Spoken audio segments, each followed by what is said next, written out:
Ich stehe hier mit José, einem der Entwickler für The Witcher 3 und dem Visual Effects Artist. Und The Witcher 3, die wilde Jagd, wie der deutsche Titel lautet, kommt ja bald raus. Es ist ja schon ein Jahr später seit dem letzten Interview. Und da stellen wir ihm ein paar speziellere Fragen zu dem Spiel. Und schauen wir mal, was er zu sagen hat. Hello, José. Hello, nice to meet you.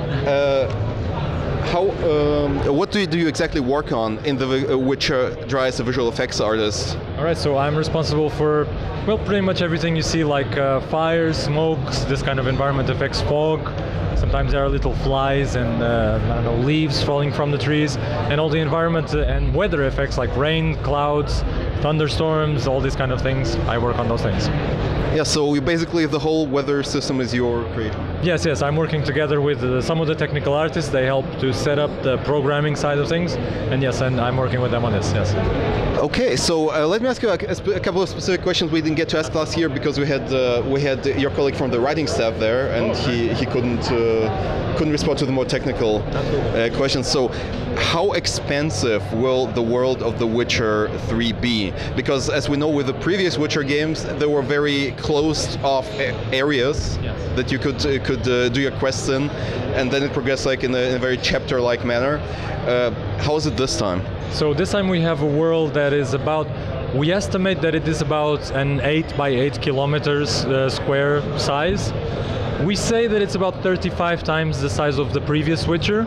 Okay. But it might actually be a lot more. So this is just a very abstract number. And then of course, the size doesn't really mean anything. Of course it depends as well on how populated it is, if there's interesting things to see and to do. For sure, we don't want like invisible barriers. So we want you to be able to go wherever you want. And if this means, going on horse or swimming or going on a boat to other islands, you can go wherever you want, anytime you want. You can stop quests and stop on the middle of a quest and go do something else and then go back to this quest. So you can do anything. You have freedom of it.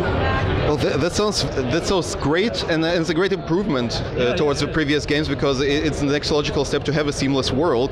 But the question is, since you talked about the populated areas, how the populated the world is, how is it exactly done? Do you have a set number of NPCs in the world, or do you have some of them are created dynamically?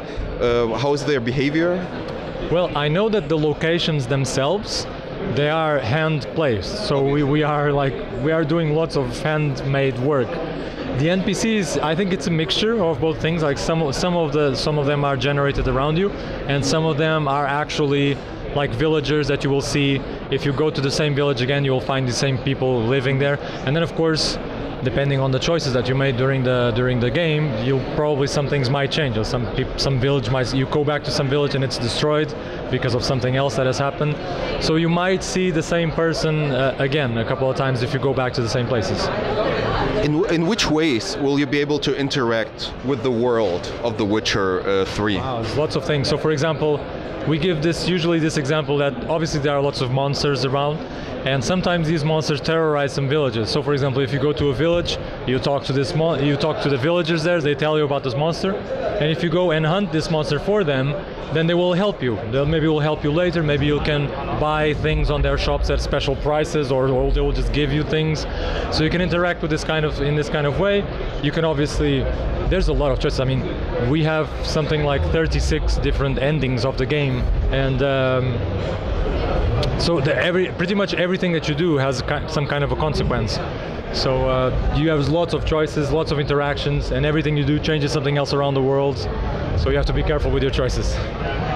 Okay, so the question would be, the other question would be is, like since the subtitle is Wild Hunt, so it obviously focuses on hunting beasts that are in the world of The Witcher. You did this before in the previous games, but now apparently it's much more expanded. How does that work? Well, we can, obviously it's graduating difficulty, like there's a ramp in the difficulty. When you start the game, obviously you can only hunt for some smaller monsters. Then later on, when you develop your skills and abilities and you go after bigger monsters, you can go after them for money, you can go after them for certain like rewards, for favors, right? So like I said before, if you kill this monster, then this person might help you later on in some quests. So it's like either for money or for collectibles or for rewards or for just, this kind of like political, more friendship kind of, I helped you, now you help me kind of situation. It's very connected. It's very connected into the story. So I think people will enjoy it. I think because everything is well connected. I think everything makes sense. I have a question. Is the hunting itself, is it closely tied to the quests, or can you just hunt if you just feel like it? You can just hunt if you just feel like it. Sometimes actually there is a little sort of progression to the hunt. You must first investigate. You must first investigate what, where you might find the monster. You must first know a little bit about it, prepare sometimes for this fight. But there's always a process. You can do it either as part of a quest, but you can also do it outside of the quest. Yes. Can you say that instead of like you can buy items obviously, but can you also just go hunting and get the same items by doing this? Well, sometimes, yeah, there might be some items that you can only get on shops. There also might be some items that you can only get by crafting them. So especially sometimes you help a village, and then the blacksmith on this village will craft a special item for you, for example. So this kind of thing happens all the time there. Yeah. Okay, one of the things about the previous Witcher games that was not is not very well liked, as I say, was the combat system. Yes, I know. And it was very indirect, like it was in real time, but very indirect with lots of kind of there was more of a simulation approach to it. How did you solve this in this game? Well, now I think the gameplay programmers and designers, they really made the combat much more fluid. So we're doing this, that each button press, so each press of the attack button results in one movement. Okay. And then of course the movements are all connected to each other. So for example, if you finish the movement with one foot and with the right foot forward, then the next movement will continue from this, and it's almost like a dance. It almost looks like it's very responsive, it's very fluid. It doesn't do that sort of lock on, you're not locked onto one target, because it's kind of weird when you're being attacked by several enemies at the same time, and you're locked onto one, and then you're getting hit from this side, but you can't hit it because you're locked to the other guy. So now it immediately connects you to the enemy that is the most direct threat to you. So it's much more dynamic, much more fluid. You move around, you dodge, you use the spell signs, you use much more tactical options. And I think this time people might actually like, because it's fun. It became quite a lot of fun to engage in combat. The other thing is also directly tied to the combat are the different styles you were able to use in the previous games. Do you still have to switch the styles manually, or is it now implemented in this dynamic combat system? I think the dynamic, I think it's implemented. It's a lot more dynamic system. I mean, now it's like I said, it's almost like a dance. You approach, you can still try to use some long-range tricks or something. You use your environment to your advantage.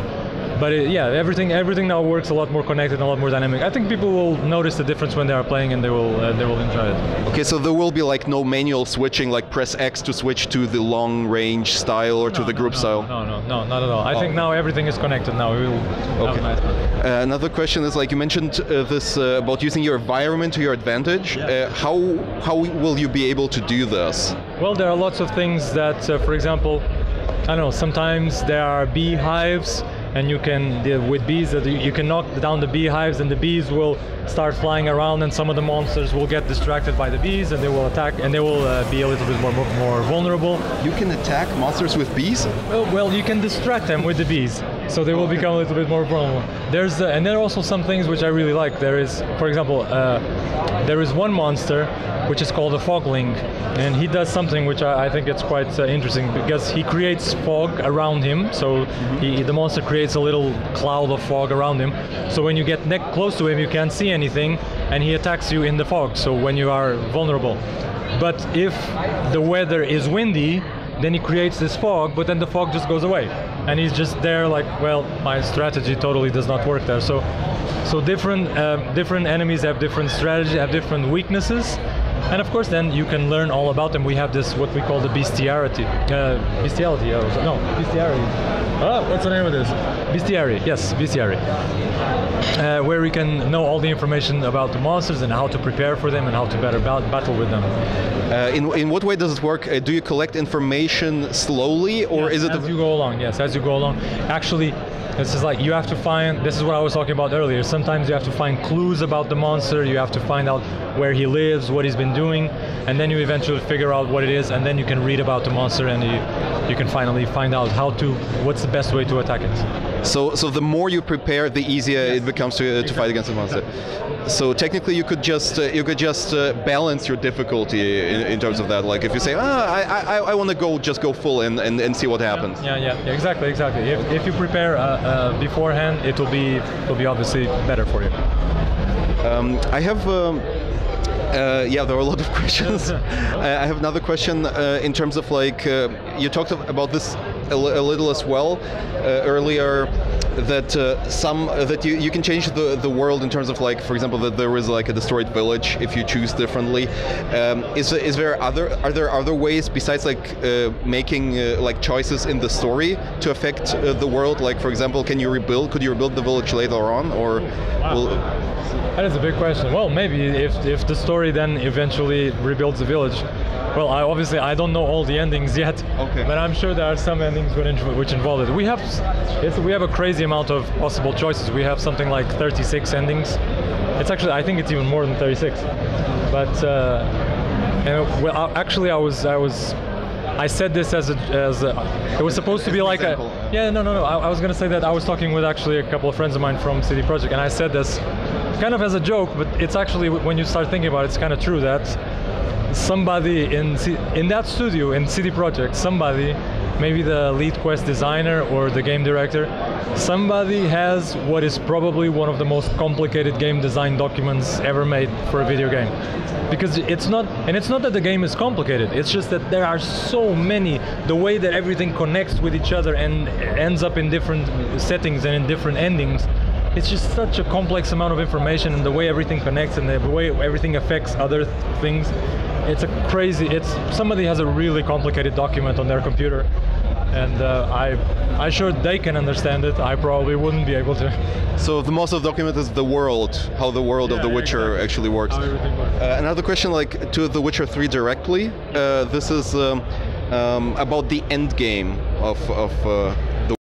Like after you finish the story, will you be able still to go through the world of The Witcher and do do other things that you missed at the beginning? I think the story still continues. I mean, the story ends, but the world continues. I mean, you can still, the story finishes. We have something like 50 hours of the main quest of the story, and then we still have an additional 50 hours of side quests and minor quests. So by all means, you have lots to do. Content-wise, there's a lot of things to do.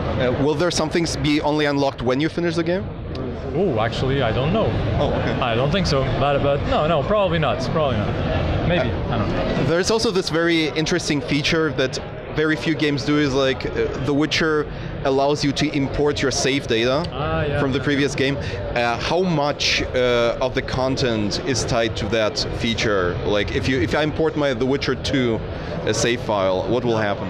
That is a very tricky one, because we're actually working on it right now, because we do want to carry over the save on PC games, of course, for PC gamers. We want to carry over the save from The Witcher 2, but also, obviously, now the question is, how much of it do we do? Do we give the players everything? I mean, starting a role-playing game with a max level character is not really a lot of fun. So we have to obviously choose very carefully. Some things will carry over, other things will have to start from the beginning. Again, we're still working this out to get like a best balance between everything, and also we're trying to come up with a solution for consoles. Since we are releasing on consoles, obviously some solution has to come up for that. Will you be able to carry over the money at least? Like, do you know that? Oh, that's a very good question. Yeah, probably. I don't see why not. Well, because for example, I'm playing The Witcher right now, and money is not as easy to come by in the game. So, you know. Actually, I have no idea. The story picks up, 6 months later after The Witcher 2, so maybe in this time Geralt spent all his money on something. Well, that was the final question to The Witcher, but I have one last question. This is not directly tied to The Witcher, but about something that CD Projekt Red has been working on, but hasn't been talking about it yet. You probably know what it is. Yes. It's Cyberpunk 2077. Can you say something about it? It's a cool game. I mean, this looks like it's going to be a really cool game. Obviously, I can't talk about it because it's still very early in development. But wow, just the fact that we are working with the original creator of the Cyberpunk board game, or the card game, it's really, wow, it looks really great. The inspiration for this game, we have some really nice concept art. Yeah, I think it's going to be a very cool game. I can't wait to show this game to the public. But really, I mean, the only thing we've seen was the teaser, obviously, for this very good-looking, but also it's CG. We want to bring something. Well, that's the thing. I mean, this game requires, obviously right now all the effort is concentrated on The Witcher 3, and the engine, the actual engine, the software, will need a lot of upgrades to be able to do Cyberpunk, because Cyberpunk demands a totally different type of tools and features. Obviously. So we have to upgrade the engine and implement these things, and hopefully, well, we'll try to show something to the public as soon as possible, of course. When would be the earliest you could show something off? Like next year? Or? I would love it to be next year. I would love it. People are going to kill me for saying this. No, I don't know. To be honest, I don't know. I would love it if it would be next year, but it's going to be a lot of work. But if it will be next year, that would be great. Is the same development team working on it? Yes. Actually, right now we have a small team. Most of the team is focused on The Witcher. We have some people working on Cyberpunk, and then we'll just finish The Witcher and move everybody full force on Cyberpunk. Everybody's really excited to work on it. Okay, so this sounds like a very exciting future for CD Projekt Red, and I want to thank you for joining me in the interview. And any last words to our viewers? Well, I know that there's a lot of expectations about this game. It's crazy. It's most weighted game of 2015, I hope. And we will work really, really hard to make sure you are not disappointed. And thank you very much for your patience.